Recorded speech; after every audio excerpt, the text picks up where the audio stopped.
Hello everyone, कैसे हैं आप लोग। आई होप कि आप लोग बहुत अच्छे होंगे और अपनी प्रेगनेंसी को अच्छे से एंजॉय भी कर रहे होंगे। देखिए, प्रेगनेंसी जैसे ही कंफर्म होती है ना, तो प्रेगनेंसी के टाइम पे इतने सारे सिम्टम्स देखने को मिलते हैं हमारी बॉडी में, इतने सारे कि हम खुद ही सोचने पर मजबूर हो जाते हैं कि आखिर ये सिम्टम्स जो हैं बेटे होने के होते हैं या फिर बेटे होने के। अब हमारे घर में जो बड़ी बूढ़ी बुजुर्ग महिलाएँ होती हैं, जो कि बताया करती हैं कि जो सिम्टम्स हैं इनमें से कुछ सिम्टम्स जो हैं वो लड़का होने के टाइम पे दिखाई देते हैं, कुछ लड़की होने के टाइम पे। अब फर्स्ट से लेके स्टार्टिंग से लेके मतलब पहला जब महीना होता है तब से लेके 9 महीने तक आपके सिम्टम्स जो हैं वो बदलते ही रहते हैं। कभी कोई सिम्टम्स देखने को मिलता है तो कभी कोई सिम्टम्स। अब देखिए, जो सिम्टम्स हैं प्रेगनेंसी के सिम्टम्स पहले महीने से स्टार्ट हो जाते हैं। जैसे कि आप लोग ने देखा है कि पहले महीने में फर्स्ट जो मंथ होता है, फर्स्ट मंथ से ही आपको ये सिम्टम्स देखने को मिलते हैं। जैसे नोज़िया की प्रॉब्लम होती है, ठीक है, खुशबू है जो किसी चीज़ की हमें अच्छी नहीं लगती, जैसे हम छौंका वगैरह लगाते हैं, आटे उटे की स्मेल अच्छी नहीं लगती है, ठीक है, और बहुत ज़्यादा वोमिटिंग वगैरह होती है। ये सारी चीज़ें जो हैं वो शुरुआत से ही आपको दिखाई देती हैं। तो ये चीज़ें होती हैं शुरुआत से ही, लेकिन जैसे जैसे आपका तीसरा मंथ ख़त्म होता है फिर आपके बॉडी में अलग सिम्टम्स देखने को मिल जाते हैं। धीरे धीरे आपकी बॉडी में आपका जो है मतलब बेली बम्प भी निकलना स्टार्ट हो जाता है। आपका जो वेट है वो भी वेट गेन होने लगता है। आपको अपना शरीर ऐसा भारी भारी सा लगता है, बॉडी में थकावट, आलस, ये सारी चीज़ें जो हैं आती ही रहती हैं। तो ये इनमें से कौन से सिम्टम्स ऐसे होते हैं जो बेटे होने के टाइम पे देखे जाते हैं। देखिए, इस वीडियो में अपना पर्सनल एक्सपीरियंस दूंगी, जो कि मेरा खुद का, मेरी नंद का, मेरे सब्सक्राइबर का, सबका एक्सपीरियंस आप लोग के साथ शेयर करने वाली हूँ, ठीक है। तो वीडियो बहुत ज़्यादा हेल्पफुल होने वाली, लास्ट तक ज़रूर देखिएगा।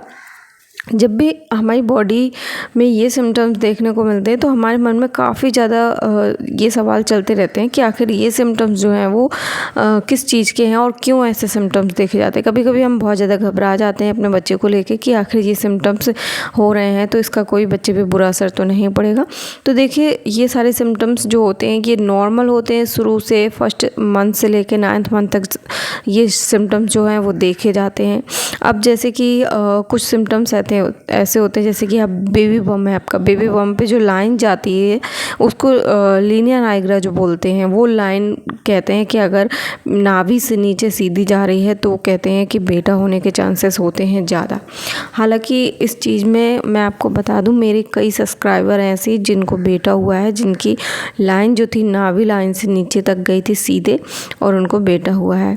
अब कई चीज़ ऐसी होती है कि अगर आपका पहला बेबी है और आपके पहले बेबी के सर पे अब जो है भंवर है तो उसको भी बोलते हैं कि तब भी बेटा होने के चांसेस होते हैं, ऐसा हमारे यहाँ कहते हैं, बुजुर्ग लोग बताया करते हैं। इसके अलावा देखिए, आपको अगर आपका मतलब आपके हाथ हैं, पैर हैं, आपके सर के बाल हैं, अगर बालों में बहुत अच्छी ग्रोथ हो रही है तो कहा जाता है कि ये भी बेटा होने के लक्षण होते हैं। क्योंकि कहा जाता है कि औरतों के मुकाबले जैसे आदमियों के बाल ज़्यादा होते हैं, तो आदमी जब हमारे गर्भ में जो है बेटा होता है तो हमारे अनवांटेड बाल जो हैं वो हेयर जो हैं उनकी ग्रोथ होने लगती है, तो इसलिए बाल आपको बहुत ज़्यादा दिखाई देंगे। इसके अलावा अगर आपको बहुत ज़्यादा आलस आ रहा है, ठीक है, बहुत ज़्यादा शरीर में आलस आ रहा है, एक्टिव नहीं रह रहे हैं आप, और आपको नींद बहुत ज़्यादा आ रही है, दिन भर आपको थकावट सी रहती है, नींद भरी रहती है आँखों में, तो ये भी सिम्टम्स जो होता है लड़का होने का होता है। ये क्यों मैं कह रही हूँ, ये मेरा खुद का एक्सपीरियंस है। मेरी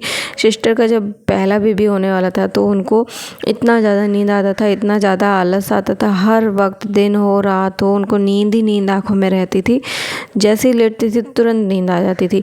तो उनको बेटा हुआ था, तो उसका सिम्टम्स जो है वो मैं आप लोग के साथ शेयर कर रही हूँ। सेकंड ये है कि जो हमारे पैरों में स्वेलिंग वगैरह होती है, सूजन हो जाती है, हाथों में, पैरों में खुजली हो रही है अगर बहुत ज़्यादा हाथ पैरों में, तो ये भी लड़का होने का जो है सिम्टम्स होता है। क्योंकि ये चीज़ जो है मेरे नंद के साथ हुई थी। मेरे नंद को जब पहला बेबी होने वाला था तो उनको ये सिम्टम्स बहुत ज़्यादा हुए थे। उनके तो इतना ज़्यादा पैरों में सूजन हो गई थी, हाथों में सूजन हो गई, सबसे ज़्यादा पैरों में, पंजे में सूजन थी, तिली में सूजन थी, और बहुत ज़्यादा खुजली मचती थी। खुजाते खुजाते ऐसे मतलब रेसेस से पड़ गए थे।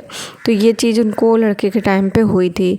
और मैं अपनी बात करूँ तो मेरे साथ मेरी प्रेगनेंसी के टाइम पे मेरे बेटे हुए थे, तो उस टाइम पे मुझे ना पैरों की नस बहुत ज़्यादा चढ़ती थी और मेरे पैर रात में सबसे ज़्यादा मेरे पैरों की नस चढ़ती थी और मुझे बहुत ज़्यादा पैरों में पेन भी रहता था।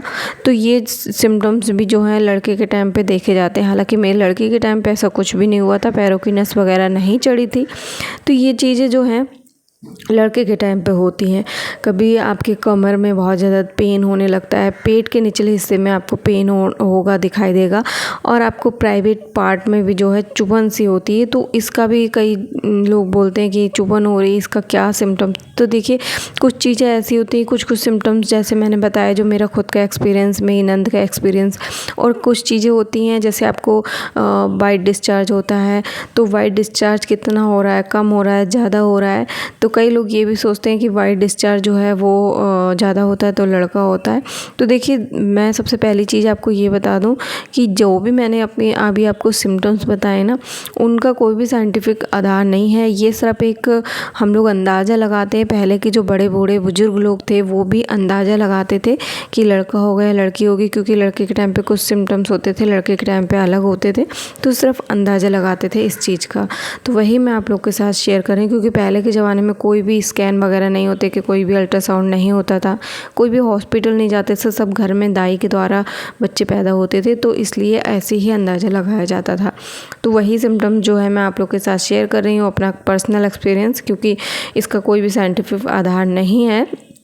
ठीक है, डॉक्टर्स कभी भी इन चीज़ों को भी नहीं मानते हैं, क्योंकि वो तो रिपोर्ट्स पे बिलीव करते हैं। और बाकी अल्ट्रासाउंड के थ्रू ही डॉक्टर पता लगा सकते हैं कि लड़का होगा या लड़की होगी, क्योंकि उनको पता रहता है। बाकी बिना अल्ट्रासाउंड के सिर्फ यही एक जरिया है जिससे कि आप अंदाज़ा लगा सकते हैं सिर्फ। ठीक है, एक अंदाज़ा ही लगा सकते हैं, इसके अलावा तो और कुछ नहीं कर सकते। बाकी देखिए वाइट डिस्चार्ज अगर थोड़ा बहुत हो रहा है वो सब नॉर्मल होता है, तो आपको घबराने की ज़रूरत नहीं है। लेकिन हाँ, वाइट डिस्चार्ज अगर आपको बहुत ज़्यादा हो रहा है, स्मेल आ रही है, तो आपको डॉक्टर के पास जाने की ज़रूरत है, क्योंकि वाइट डिस्चार्ज ज़्यादा होना भी आपके लिए ठीक नहीं होता है। वाइट डिस्चार्ज क्यों होता है? वाइट डिस्चार्ज इसलिए होता है कि वो आपके बच्चे को सेफ रखता है, कोई भी जैसे कि इन्फेक्शन होने से बचाता है। वाइट डिस्चार्ज जब आपका बेबी जो है, आपका बेबी हेड डाउन करता है तो नीचे की तरफ आता है, तो आपके प्राइवेट पार्ट पे प्रेशर पड़ता है, जिसकी वजह से आपका वाइट डिस्चार्ज जो है वो निकलना स्टार्ट हो जाता है। तो वाइट डिस्चार्ज निकलना स्टार्ट हो जाता है, तभी आपकी डिलीवरी का टाइम जो है नज़दीक आना स्टार्ट होता है कि हाँ अब आपका डिलीवरी का टाइम नज़दीक आ गया है।